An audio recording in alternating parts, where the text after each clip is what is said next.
আজ আমরা একটা বিশেষ দিনকে বেছে নিয়েছি ১৩ই এপ্রিল ২০২৬। চলুন এই একটা দিনের আয়নার মধ্যে দিয়ে পুরো ভারতের একটা ছবি দেখার চেষ্টা করা যাক। তো শুরুটা করা যাক দেশের অর্থনীতির হাল হকিকাত দিয়ে। দেশের আর্থিক স্বাস্থ্য এখন ঠিক কেমন আসুন একবার দেখে নেওয়া যাক। এই দিনের সবচেয়ে বড় অর্থনৈতিক খবরটা কি জানেন? মুদ্রাস্ফীতি মানে ইনফ্লেশন বেশ খানিকটা বেড়ে গেছে। আর এর সোজা মানে হলো আমাদের আপনার মতো সাধারণ মানুষের পকেটে টান পড়ছে। আর তার সাথে সাথে দেশের সেন্ট্রাল ব্যাংকও কিন্তু একটা বিরাট চাপের মধ্যে রয়েছে। এই যে চার্টটা দেখছেন এটা কিন্তু খুব ইন্টারেস্টিং একটা গল্প বলছে। দেখুন, একদিকে ইনফ্লেশন বাড়ছে অথচ সুদের হার সেটা কিন্তু একই জায়গায় দাঁড়িয়ে আছে। আবার অন্যদিকে দেশের বিদেশি মুদ্রা রিজার্ভও কিন্তু বিশাল। তো এই তিনটের মধ্যে ব্যালেন্স করাটাই এখন একটা মস্ত বড় চ্যালেঞ্জ হয়ে দাঁড়িয়েছে। এখন প্রশ্ন হলো, এই পরিস্থিতিতে রিজার্ভ ব্যাংক অফ ইন্ডিয়া মানে আরবিআই ঠিক কি করছে? আচ্ছা, ওরা একটা নিউট্রাল স্ট্যান্স বা নিরপেক্ষ অবস্থান নিয়েছে। মানে ওরা এখন সুদের হার বাড়াচ্ছেও না আবার কমাচ্ছেও না। সোজা বাংলায় বললে একটা ওয়েট অ্যান্ড ওয়াচ পলিসি আর কি। দেখা যাক কি হয়। আর এখান থেকে কিন্তু সবচেয়ে বড় প্রশ্নটা উঠে আসছে, ইনফ্লেশন যদি এইভাবেই বাড়তে থাকে তাহলে সেন্ট্রাল ব্যাংক আর কতদিন হাত গুটিয়ে বসে থাকবে? কতদিন আর অপেক্ষা করা যাবে? আচ্ছা, অর্থনীতির এই বড় ছবিটা থেকে বেরিয়ে এসে এবার চলুন দুটো একেবারে অন্যরকম ঘটনার দিকে তাকাই।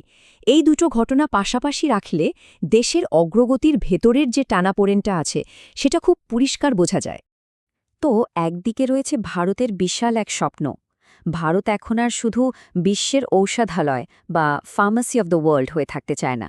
লক্ষ্যটা আরও বড়, বিশ্বের উদ্ভাবক বা ইনোভেটর ফর দ্য ওয়ার্ল্ড হয়ে ওঠা। আর এই লক্ষ্য পূরণের জন্য সরকার ফার্মাসিউটিক্যাল সেক্টরে একটা বিশাল উদ্যোগ নিয়েছে।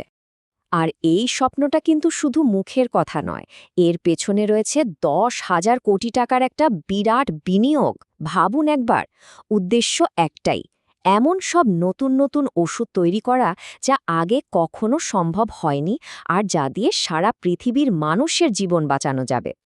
কিন্তু এখানেই গল্পের অন্য পিঠটা।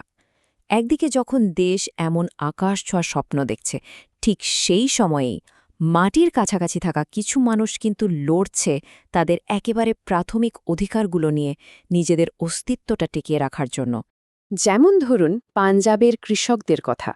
তারা রাস্তায় নেমেছেন, আর তাদের দাবিগুলো কিন্তু খুব জটিল কিছু নয়। ফসলের ঠিকঠাক দাম, ক্ষয়ক্ষতির জন্য ক্ষতিপূরণ আর ঋণের বোঝা থেকে মুক্তি। এই ছবিটা আমাদের মনে করিয়ে দেয় যে দেশের অগ্রগতির গল্পের আরও একটা দিক আছে। অর্থনীতির হিসেব নিকেশ আর মাঠের এই লড়াই আন্দোলনের মধ্যেই এই একই দিনে গোটা দেশ কিন্তু একটা গভীর শোকের মুহূর্তও ভাগ করে নিয়েছে।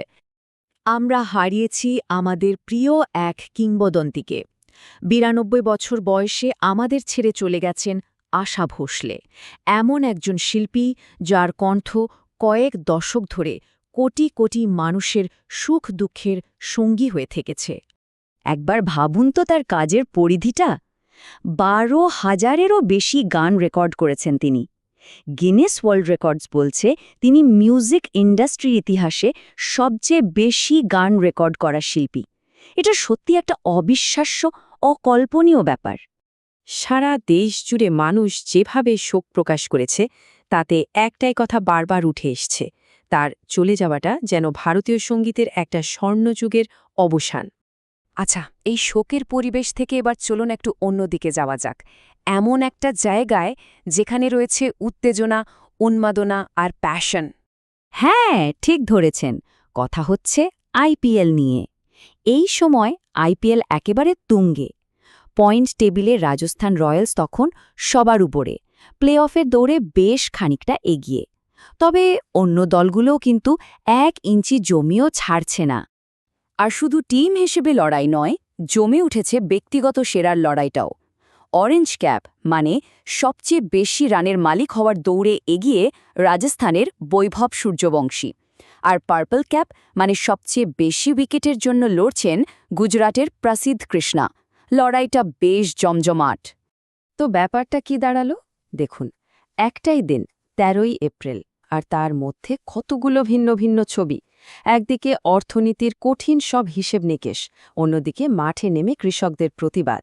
এক কিংবদন্তি চলে যাওয়ায় গোটা দেশের মন খারাপ, আবার সেই একই দিনে ক্রিকেট নিয়ে তুমুল উত্তেজনা। এ সবকটা ছবি, নীতি, প্রতিবাদ, সংস্কৃতি, খেলা, এ সব কিছুকে এক সুতোয় বাঁধলেই কিন্তু আজকের ভারতের আসল ছবিটা ফুটে ওঠে। এই বিশ্লেষণে আমাদের সাথে থাকার জন্য অনেক ধন্যবাদ।